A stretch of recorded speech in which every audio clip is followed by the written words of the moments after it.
Ngayong araw guys, kukunin ko na yung card ko sa school. Batak! Bago muna ang lahat guys, nagbihis nga muna ako ng uniform, tapos nagsuot ng ID. Sunod nagbaon na rin ako ng mga stickers. Naghintay nga muna ako dito sa sala namin kasi wala pa yung kolong-kolong namin. Habang naghihintay nga ako merong nanghihingi ng stickers.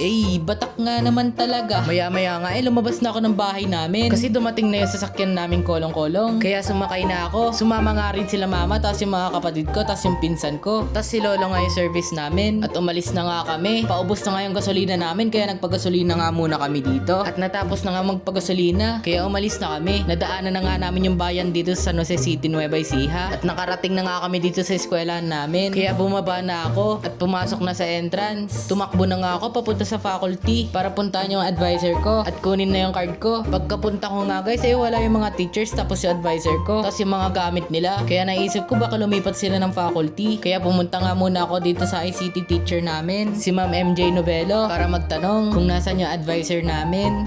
Kumatok na nga ako dito, tapos binuksan ko na yung pinto. Si Ma'am CJ po. Si Ma'am CJ po. Saan? Wala, kukunin ko po sana yung card.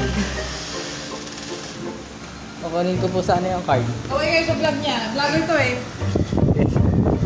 Follow niyo siya. Follow. Ano? Kukunin yung card mo? Oo po. Asa yung sticker ko? Dito nga. Sabi mo, mabigyan mo ko ng sticker. Nangihingi pa nga si Ma'am MJ ng sticker, kaya binigyan ko na. Batak nga naman talaga. Nakapogi mo naman dito.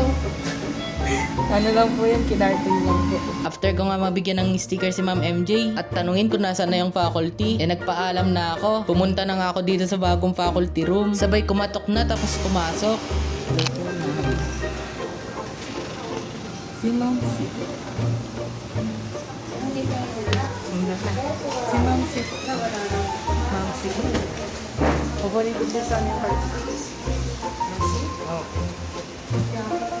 Wala nga yung advisor namin sa faculty. Pero buti na lang nandito si Ma'am Donna. Si Ma'am na nga lang yung nagbigay ng card ko. Bago ko nga makuha yung card ko, pumirma nga muna ako para malaman kung sino na nakakuha ng card. Pagkatapos ko nga pumirma, nakuha ko na yung card ko. Tapos yung ESC certificate ko. Kaya uuwi na ako. Hinintay ko nga muna yung sundo ko dito sa tapat ng eskwelahan namin. Tapos maya-maya lang dumating na yung sundo ko. Sabay binigay kay mama yung card para makita yung grades kong bagsak. Di joke lang. At umalis na nga kami para umuwi. Bago nga kami umuwi, bumili nga muna si lolo ng pandesal. At nakabili na nga. Kaya umalis na ulit kami para umuwi. Maya-maya nga nakarating na kami dito sa bahay namin. Pagkababa ko nga ng kolong-kolong namin, kinuha ko na kay mama yung card ko para tignan yung grades ko. At eto na nga, bagsak. Di joke lang. Bumaba pa nga yung Pilipino. Pero okay lang, at least line of 9. Habang tinitignan ko nga yung grades ko, may nanghingi nga ulit ng sticker.